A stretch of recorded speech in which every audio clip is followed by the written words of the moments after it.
You are aware of the plot to overthrow Christmas, which has been going on for some time now. In fact, Norman Corwin wrote a play called The Plot to Overthrow Christmas, which has been broadcast on CBS for 3 years. Tonight, you will hear it again. This presentation is by way of a Christmas gift from CBS to its listeners on the principle that the best presents you can give your friends are the things you want for yourself. We wish you good cheer and ask you to follow the unraveling of The Plot to Overthrow Christmas by Norman Corwin.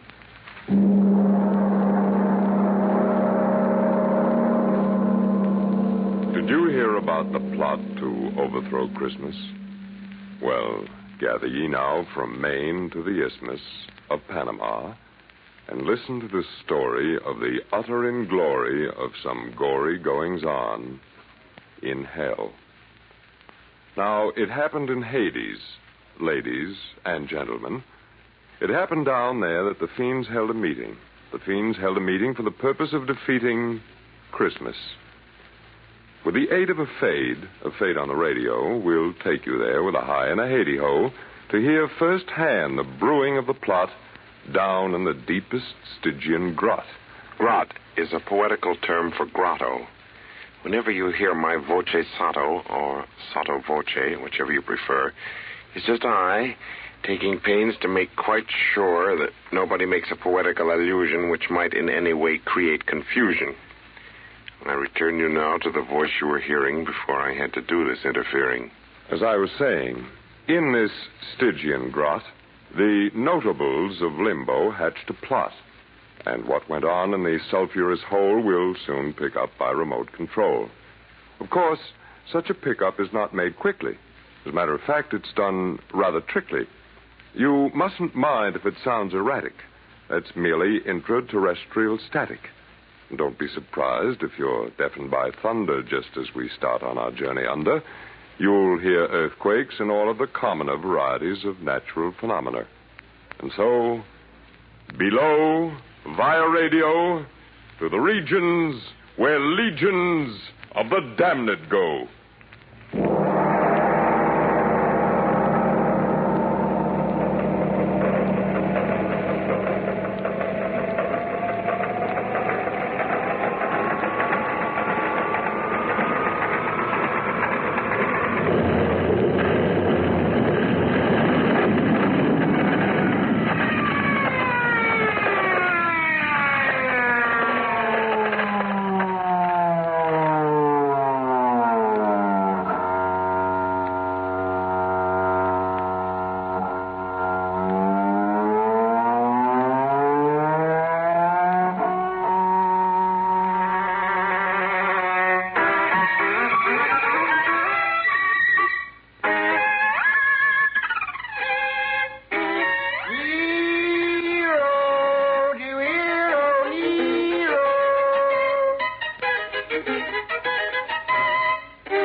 You interrupt me in the middle of a movement of my favorite concerto.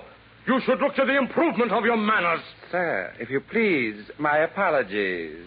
I would not have intruded upon your recital if the matter were not so terribly vital. The most important matter in the world is piddling when it comes to be compared with Nero's fiddling. Now, what you say may be very true, but I have been sent here to summon you to a great mass meeting of the tortured souls down in the grot of the flaming coal. A meeting? What for? What's the big idea? Why can't a fellow have some peace down here? Peace, poor soul, can't be found in the premises.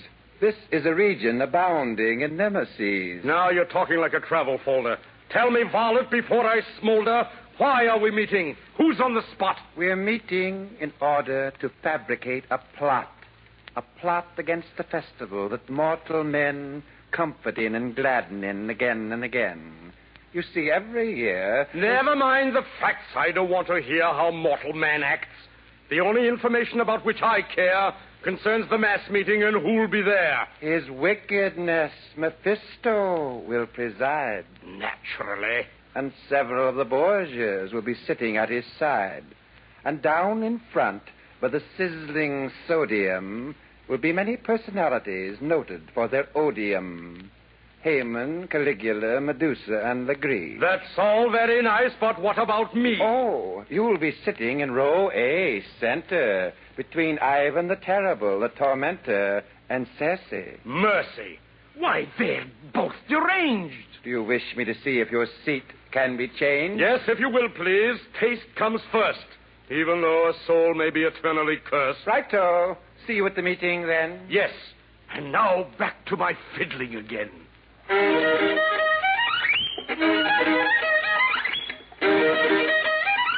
This is I, the sotto voce person. It should have been explained that Nero's rehearsing for nothing in particular. He's just that way.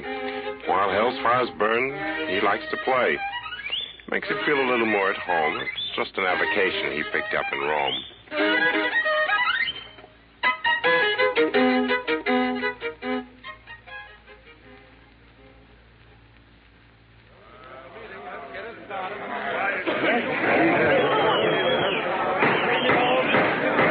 The meeting will now come to order, please.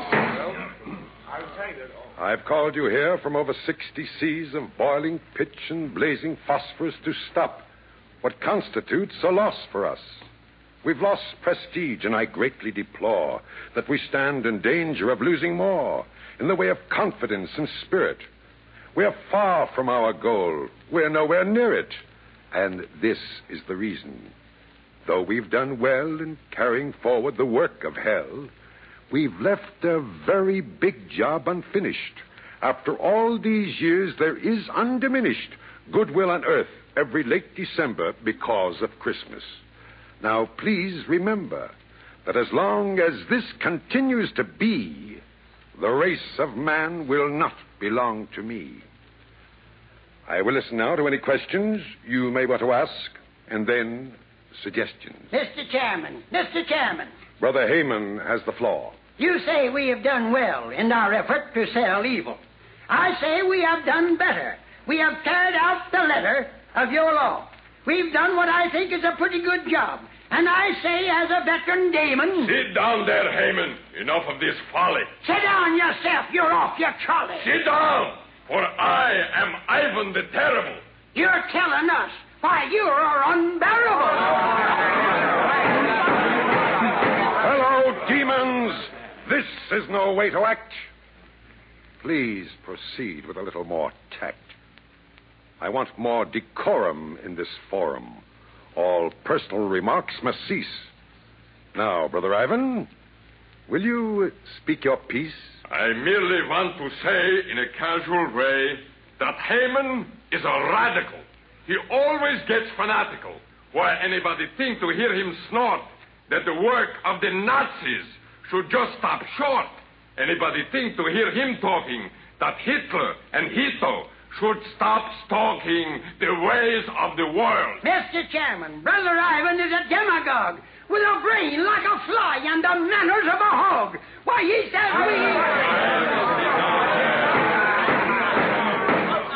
Now that's enough. We will hear from others. Surely there must be among you brothers enough venom and malevolence to crush a mortal man's benevolence. It's come to this. Are we going to let a little holiday like Christmas get the better of us all down here below? No. Very well, then, sirs. Very well. Let's go. Let's lay down our plans now to overthrow this Christmas business and all that guff of holly and mistletoe and stuff. Brother Caligula may take the floor. Mr. Chairman, I abhor, as a former emperor, anything which curbs our rule. I suggest we start right in manufacturing more sin. Let us give some presents, too. Candy sticks and things to chew, fruits and nuts and little cakes, poisonous as rattlesnakes. Bravo! Let our subtlest worker be bichloride of mercury. Let us wrap in tinsel bright little gifts of dynamite. Oh! Work things so that men will fear when 12:25 draws near. Bravo! Soon at this rate, if you please, men will hang from Christmas trees.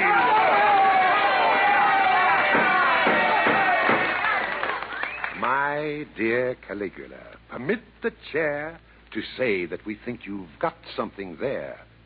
And now, with this fine start, let's hear some more. Yes, Brother Nero, do you want the floor? With all due respect to Caligula's views, I think there's a better method we can use. I've just heard lately men are giving the razz to classical music by making it jazz. They're swinging it Bach and what is keener, they're doing the shag to Palestrina. Yeah. As a connoisseur of music, of course I love the works of Rimsky-Korsakov. But today I note with a bitter shrug they've made Scheherazade a jitterbug. Much as we admire your clever rhyme, will you get to the point? We're wasting time. I was just about to say, when interrupted, that Christmas can easily be corrupted. If you take and swing all the Christmas carols, I think of the evil. Just barrels and barrels of sacrilege every time you play a pious song in a profane way. Why, once you entice them to swing Noel, then victory belongs to us fiends. Well...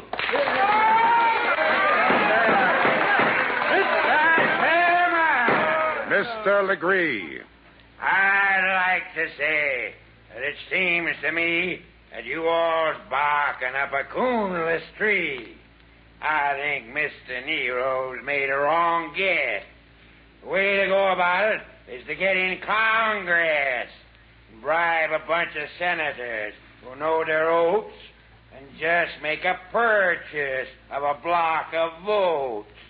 And then they can legislate a situation where they rules whole Christmas right out of the nation. They can all get together and pass a law where there ain't going to be no Christmas anymore. I think Legree's suggestion is a beaut. That's very cute. And quite astute. To me, it seems a bit impractical because you have to be so tactical. Why?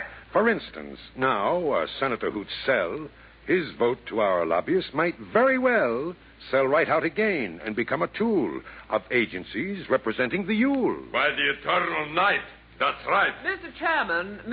Chairman. Yes, Miss Borgia. I say that we should all give pause to think about this Santa Claus.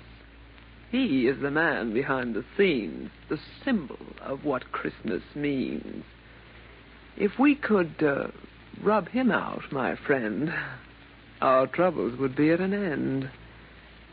Just think how it would tickle us to liquidate St. Nicholas. A girl like me could fascinate the guy and then assassinate? Do you think that you could do it, pretty one? Are you sure you wouldn't be by pity one? Sometimes you are an awful tease, my master Mephistopheles. Ain't I murdered several dozens? Poisoned uncles, aunts, and cousins? Don't my work right here in Hades make me first among the ladies? Men of virtue all have cussed me. I am sure that you can trust me. Of that we haven't a particle of a doubt, Miss Borgia. And I'm sure we all have nothing but kind feelings toward you. But many times a woman's spy, alas, adores her victims. Dames make poor ambassadors. Do you imply that such defects are found inherent in my sex? I do. Well, listen here, old Ironsides. You're heading for some cyanides. You've crossed a Borgia, and you know the consequences that follow. Come, disciples. This is very bad. There's nothing to be gained by getting mad. Suppose we put the matter to a vote. First, the plan of Brother Nero's, viz., to swing the hymns and pious music. All those for will please respond by raising up a paw. For? And those against? Against. Very well. Now, the project of Legree's. Who is there here who totally agrees? I do. Legree votes for himself. And those opposed? Opposed!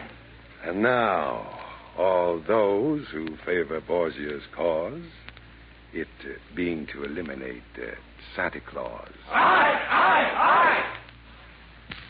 And those opposed, seems the women have a way with them. At least they've carried the day with them. The motion's carried. And now we'll decide which one of us will take Nick for a ride. We'll all draw lots and thus settle the moot point of who will be sent to execute. This is your old friend, Sotto Voce, visiting down where it's eternal noche.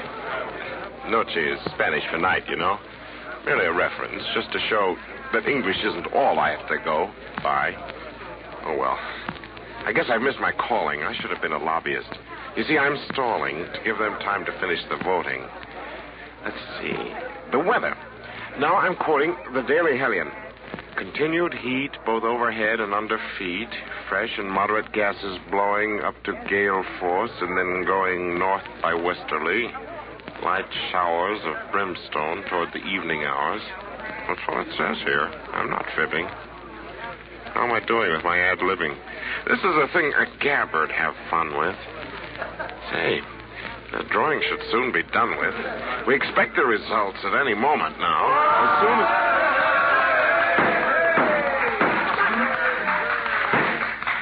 The lots have been drawn, and I'm glad to say the honor has fallen Nero's way.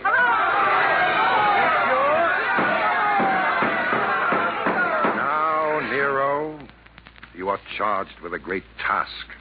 It's the evilest deed that we could ask a fiend to do. We'll be proud of you. Now, just one moment. How do I get there? What do I wear? Is it dry or wet there? Is it fact or fancy or just word of mouth that he lives at the pole? Is it north or south? If he dwells in the regions to which I've referred, must I pass through a camp of Admiral Byrd? What shall I use when it comes to the showdown? A gun or a dagger? Well, give me the lowdown. Now, Nero, you needn't sound so tragic. You'll get to Earth by the blackest magic. To create an express elevator is simple for an expert spell creator. With a lot of pyrotechnic dazzle, we'll let you off on a hill in Basel, Switzerland. From there, you will make your way to the Arctic Circle, then break your way through ice with a blowtorch. After a while, you are bound to reach Santa's domicile. And once you get there, oh, my dear Nero, all of our work will have gone for zero. If you don't succeed in your assignment, a disadvantage of our confinement. In limbo's the fact that we only get one chance in all the eternal roulette of circumstance. I know. If at first we don't succeed, we can try again. But there is no need, because nothing will come of it. Meaning no offense, do you mind if I take my departure hence? That, my friends, was a big brass gong. It's used in this story right along to indicate that we're about to travel to points where the plot will further unravel. And now, if Ambassador Nero elects, we'll have another spot of sound effects.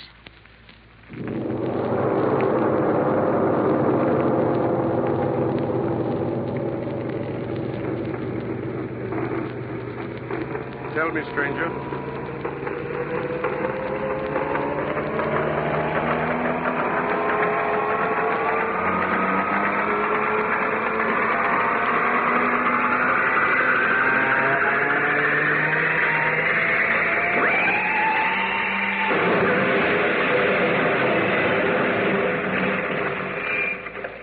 Is this Basel, Switzerland, or is it already Donner and Blitzerland? Donner und Blitzenlands, 5,000 miles away. Thank you, mister. Good day. Tell me, stranger, I've been walking inland for weeks. Where am I now? In Finland.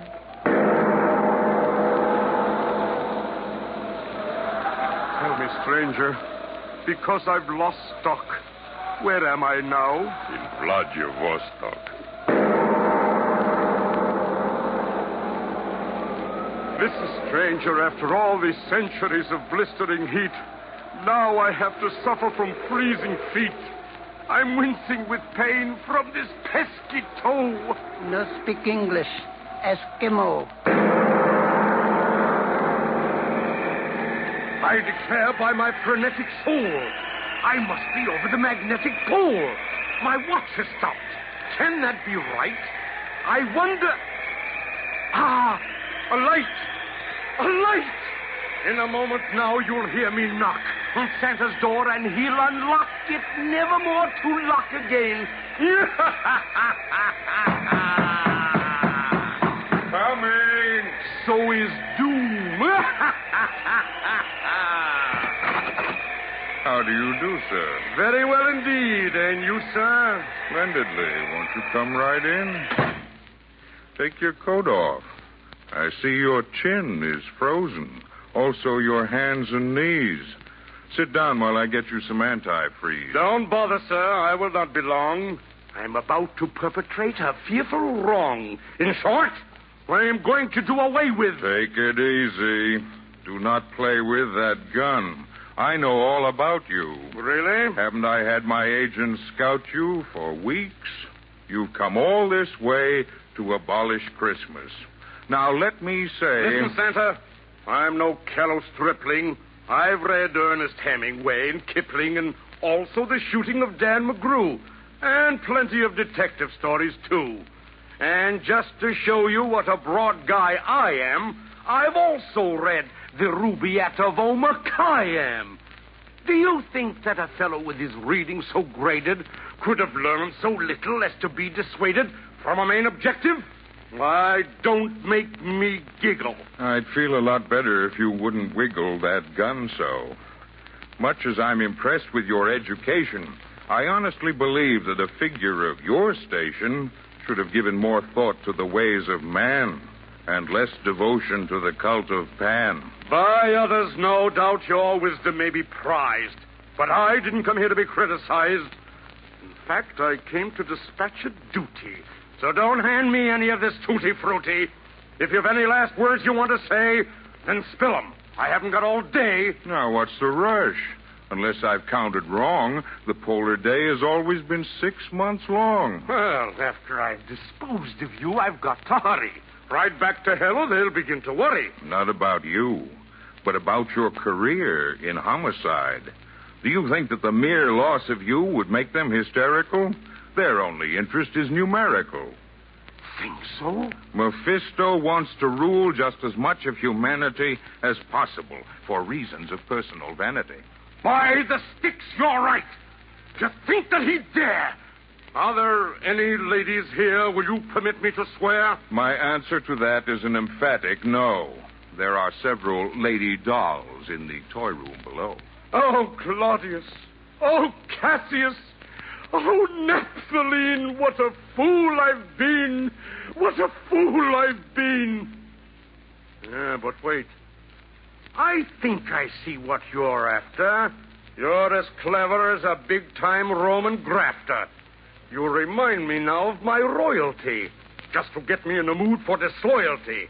Do you think I could be that meanly deceptive to Satan? Why, Santa, I'm keenly perceptive. I can see right through all your clever ruses. Nero can be plenty foxy when he chooses. I'll have you know that I'm partly a dreamer, partly a wit, and partly a schemer. I'm part philosophical and also part mystic. I suppose you fancy that you're highly artistic. Fancy? Why, I have such a sense of beauty. Don't hand me a helping of tutti frutti. Any creature who really had beauty in his soul would appreciate Christmas.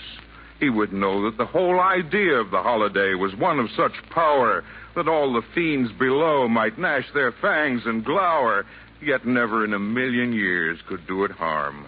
Because it has a glory, a greatness, a charm you know nothing about. That's so?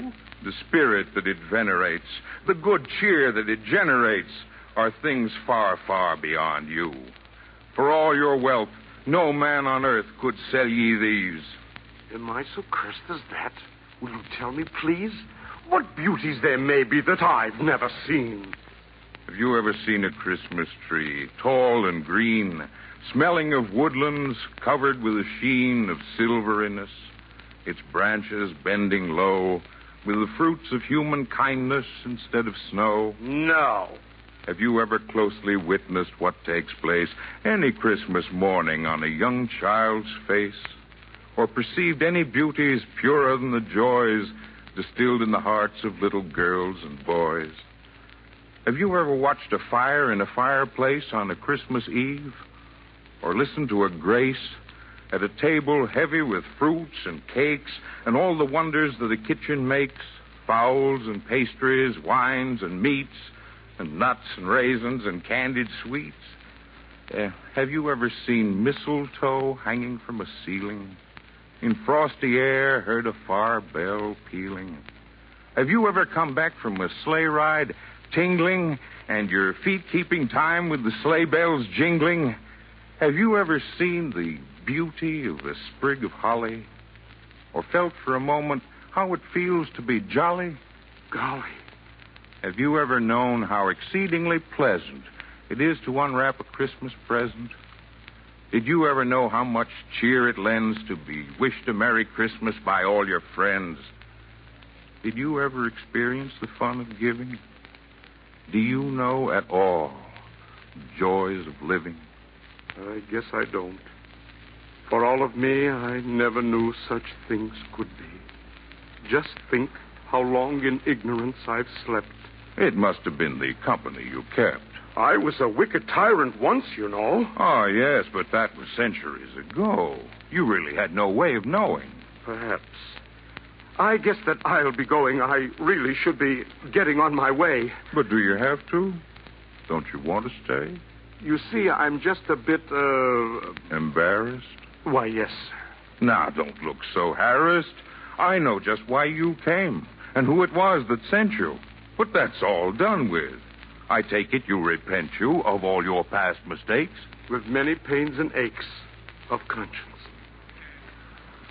We interrupt this broadcast for a special bulletin. The Algiers radio, recorded by the CBS shortwave listening station, has just reported that Admiral Jean Darlan has been assassinated. Said the Algiers announcer, complete order reigns in Algiers. Further details at 8:55 tonight. We return you now to the program, The Plot to Overthrow Christmas. Here. And tell me, will you have some wine or beer? I never touch the stuff myself, but I managed to keep on hand a little rye for purposes medicinal. I mean, your chin should be unfrozen. What a state it's in. A while ago, you asked me if I understood good cheer. I do so now, St. Nicholas. I see it standing here. I want to ask you something, sir. Now, please don't give a yelp. Is there any sort of work to do where I can be of help? Indeed there is. Indeed there is. And I'm glad you asked me. I have so many toys to make. This year the job's got past me. But first, you sit and eat this bowl. I've got a little trifle I'd like for you to see. So will you sit right here and stifle your curiosity? I'll get it for you right away. It's down the hall, please. Who'd ever think it? Will wonders never cease? At last, after all these centuries, I'm so happy I could buzz. It shows you what a lot a little Christmas spirit does. As emperor, I envied oft the cheerfulness of peasants, and now I... Well, here it is, Nero, my boy. By way of Christmas presents, I offer you this little gift. But Santa, for what reason? A very good one, sir. To wit, compliments of the season. Well, go ahead and open it. Why stand there so, reflecting? I'm just collecting thoughts, St. Nick. My thoughts I'm just collecting. Just think how far a tiny bit of fellowship will carry us. Oh, well. I say, what's this? What's this? It is the Stradivarius. Oh, thank you. Thanks a million times. I don't know what to say to you. I'll tell you what I'll do, St. Nick. I'll start right in and play for you. I'll play all night and day for you. Fine. Here's some music. I'm sure you'll play it well. It's a little piece entitled Noel, Noel.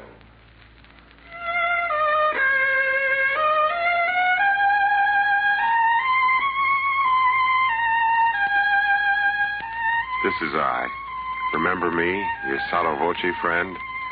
I'll just come back to tell you that the story's at an end.